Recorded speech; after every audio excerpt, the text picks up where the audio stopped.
Hey everybody, General Scar here, and today we're going to be talking about Unity events, and we're going to set up a very simple scene using a couple different implementations of Unity events, and let's show you what a couple of the things that we can do with them are. So if we come up here, I have a very simple character controller I'll go over in a second, but for this, like this object here, if I click on it, it just turns it on and off, turns on the light on and off. This sphere over here is like a trigger that when I walk into it, it opens and closes the door and triggers some particle effects. This sphere over here, when I walk into it, it'll change the shape of this mesh here, but when I walk out of it, it'll change it back again, back to the cube that it originally was. And this one over here, I can hold my mouse over it and it'll spawn some particles, and if I take my mouse away, it'll stop spawning particles, and put it back, it starts spawning them again. And if I click on it, it activates this door over here. This is all being ran by two scripts, basically. One that handles mouse input sort of things, and one that does untrigger, enter, and exit, but they're both using Unity events to run all the other behaviors that are happening. So let's get into how this works. So first of all, what is a Unity event and how can we use them? So you might have seen them already. If we go to, not empty, if we create a canvas here, we're just going to make a button. And this thing here, on click, where you add things and you drag objects into them to run stuff on them. So like if we take, if we take this cube here and we, make it do something, like we can turn it on and off. This is basically a Unity event, and we can use these in our own custom scripts and things like that. We can use them for ourselves. So if we come over to this trigger here, this sphere trigger, I have this script Unity event trigger that has an onTrigger enter event and an onTrigger exit event, and basically these will run whenever onTrigger enter and onTrigger exit is like activated. And so we can do whatever we want. We can add whatever sort of behaviors we want, just like we would with a button. And then the same for on these cubes here. We have a few other ones that I've added. So we have on mouse down, so that happens when you click on it with your mouse. On mouse enter, which happens when you hover over your mouse with it, and on mouse exit when your mouse is no longer hovering over it. And each of these is calling their own Unity event, and these can be separate for all your different objects that you need them on. So it's really simple. So let's just get into coding it really quick. First, I'll go over the player controller really quickly. It's just a simple nav mesh agent on a nav mesh in the scene. And on update, we check if the player is pressing down the left mouse button, which is get mouse button down 0. If you want the right mouse button, it's a 1 here. And I think if it's middle mouse, it's 2. But we want 0 for the left click. And then if that happens, we'll move the player, which will just send out a ray to where we're pointing from the camera to where our mouse is. So it'll send out a ray into our scene. And then we'll do a physics ray cast with that ray. And then we'll just set the agent destination to whatever we hit, the position of whatever we hit. Very simple. Our player just has a nav mesh agent. Our plane is nav mesh static, and we have baked our nav mesh onto it. So we just got it very simple. And this door here actually has a nav mesh obstacle on it, which is set to carve, which will carve out the nav mesh. And it is it's not checked to carve only stationary, so that when it's moving up and down during the animation, it also keeps the nav mesh carved until it leaves. Okay, so now for our scripts. Okay, so let's create a new C# script, and we'll call this one, let's see, Unity event mouse. That's mound. We'll have to rename it in the actual editor.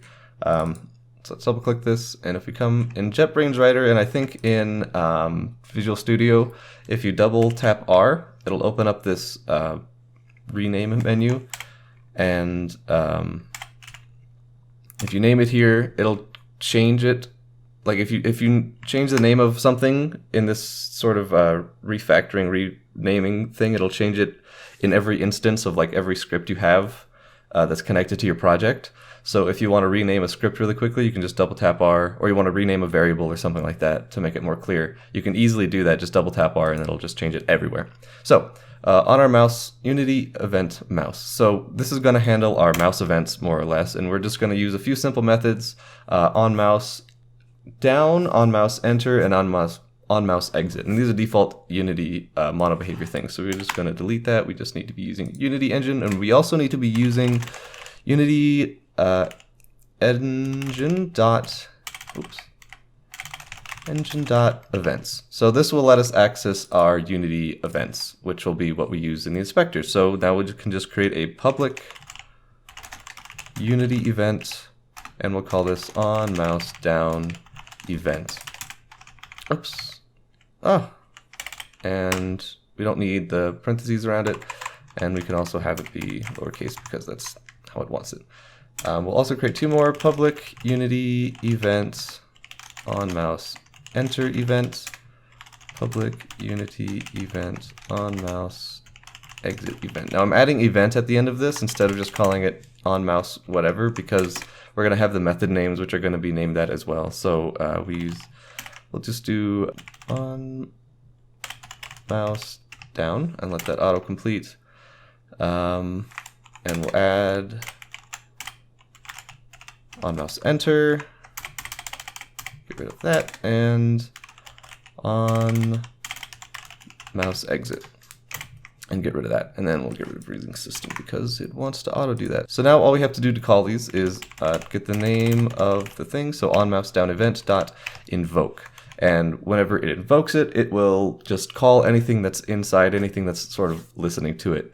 One of the things about this, I think if it's not actually if nothing is actually assigned to the event, then it will send a null reference exception, because it'll try and send out something to someone, but nothing's assigned to it, so it doesn't have anywhere to send it. So it's like, hey, this doesn't work. So we can just do an if, let's see, on mouse, I cannot type mouse, down event, not equal to null, then we will just invoke it. So this will check if there's actually anything assigned to it, and if there's not, so if it's null, then it won't actually try to invoke it, so you won't get any null reference exceptions. But if it is null, it'll just skip over it. So now JetBrains is telling me here to use null propagation, which is a cool little trick. So instead of having to write out an if statement every time you want to do something like that, instead you can actually just put a question mark before the dot invoke, and this will automatically do a null check for you. So it'll do the whole if statement thing. So it'll only call it if it's not null, which is super helpful because it's also, makes it easier to type out, and it looks super clean too. So we'll do that for the other ones too. So on mouse enter event, question mark dot invoke to do the null check for us, and then on mouse exit event question mark dot invoke. Perfect. So now whenever we do that, whenever we use this on something, it will let us use Unity events for those sorts of events. So let's just take this cube. Which one did we have? This one here. Spark stream. Let's remove this old script and let's add ours, just so we know it's the same and working. So on mouse enter and on mouse exit. And we have a particle system here that we're going to drag into these, and we're going to turn them on and off. So we can hit play, or we can do particle system stop without the bool. So if you have, so now when we put our mouse over it, it's going to start playing the particle system that we have assigned to it, and we have the mouse leave, it's going to stop playing it. So let's try that out. That's on this blue cube here, and it starts and it stops. Perfect, right? So let's create another script really quick. Let's see, Unity event trigger. So now this one is going to be called when we do on trigger enter and exit. So let's just add those on trigger enter, on trigger exit, and then just delete these. That's just something JetBrains adds by default when you autocomplete something. And just get rid of this and add using Unity engine.events. And we'll create two Unity events here. So a public Unity event. And these have to be, well, I suppose they could be private too if you use the serialize field. So let's try that. Private Unity event on trigger enter event. And then since it's private and we want it to show up in the inspector, we need to make sure it's serialize field. And so serialize field, when you put it between two brackets, will make your private variables show up in the inspector, but they still can't be accessed from other scripts. So it's a good way to sort of keep things separate if you still want to like debug or change some stuff in the inspector. So let's do that again. I'll trigger exit event. And alternatively, or I guess sort of oppositely, if you have a public variable, so let's just make a public float 1 ASD, whatever, you can use hide in inspector, and that'll actually make this public variable not show up in the inspector. Let's call these really quick first. So on trigger exit event question mark dot invoke again, so it does the null propagation for us, so it checks if it's null before it actually calls it, so we don't have to do the if null thing. So question mark dot invoke on trigger exit, and as simple as that. So now if we take our, let's see, I think it's this one, yes, and we'll remove this and put our new trigger script on it. Oh, one thing we also want to do, since we're using on trigger enter and exit, we want to make sure that we require component type of collider. That way, when we put it on something, it is required to have a collider so that this script can actually trigger, because if there's no collider on it, then it's not actually going to work. So now we have our on trigger exit, or on trigger enter, actually, sorry. We're going to use our door here, and we're going to add 2 more for our door spark bursts. And these door spark bursts are our particle systems, so we're going to hit play. And our door is an animation, so we're going to set a trigger, I believe, called door. Might be called open. Let me check. So if we select our door, yeah, we have door trigger. So one of the downsides I'll mention about, or I guess one of the drawbacks is when you have a function that requires some parameters, you can only call functions with Unity events that have one parameter. So you'll notice, like, sometimes it has string, bool, string, transform, all that stuff. They're only ever one. That's the type of variable you'll be putting into it. But you can only ever have one for these Unity events. You can't send through 2. So if it's like so let's say door open, and then it has like a reference to an animator, and then like a float for how much time you want it to open, how long you want it to take to open. You can't call that from the Unity event because it has the 2 parameters. So you have to find some way around that or use a different system to do that. For now, for stuff where it's just got to trigger one thing at a time like this, it works just fine. So let's walk into here, and it'll close the door, and we'll walk back in, and it'll open the door and call the particles and everything. Sweet, that's working. I mean, that's basically it, right? So you can make a custom Unity event script for every kind of different way that you want to trigger something. So like if a player steps on a button, when the button gets depressed, you have a script that calls Unity events when that happens.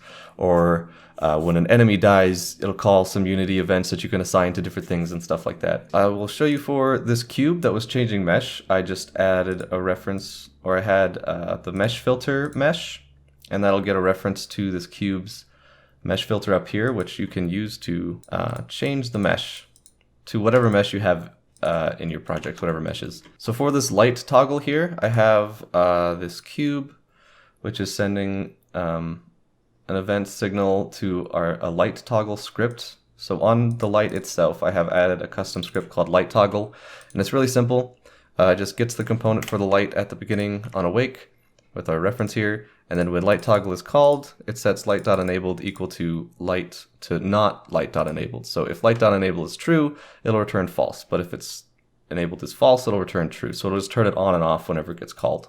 So one other thing we can do with these is we can actually assign listeners in code instead of just the editor. So you can do both. You can do this with the button on click too as well. So let's just create a simple method here. Public, we can make it private actually, private void debug mouse over. And when this gets called, we'll just debug.log and print something very simple. You could have whatever you want in here. And then on awake, awake, let's just assign that to our event. So on mouse enter event. If we do dot add listener, we can actually add thing in here. So debug mouse over. So if we just put the method name in there, then it will let us, assign it. And so now whenever on mouse enter event gets called, it'll also call this debug mouse over because we signed it in the code. So let's hit play. And then if I hover mouse over, you can see in the console it's adding the mouse over. It's doing it. One thing to note about this is that it won't show up in the inspector that you have assigned it, though, is the thing. So when you assign stuff in code, it doesn't update in the inspector here. So you want to, keep an idea of what is assigning to what to make sure that you don't break something, because you won't be able to see all the stuff that's being assigned. So that's the basics of Unity events. There's a lot you can do with these sorts of things. You can, change any sorts of change any sorts of value, variables, modify, run scripts, stuff like that. You could make entire games just out of Unity events and triggers and things like that. It's very simple stuff without having to do a whole lot of coding to make sure all the game stuff is working. So if you look in the description, there'll be a link to the GitHub for this project. So if you want to see any of the files or load up the project or anything, you can check them out down there. I hope you learned something new. Thank you for watching.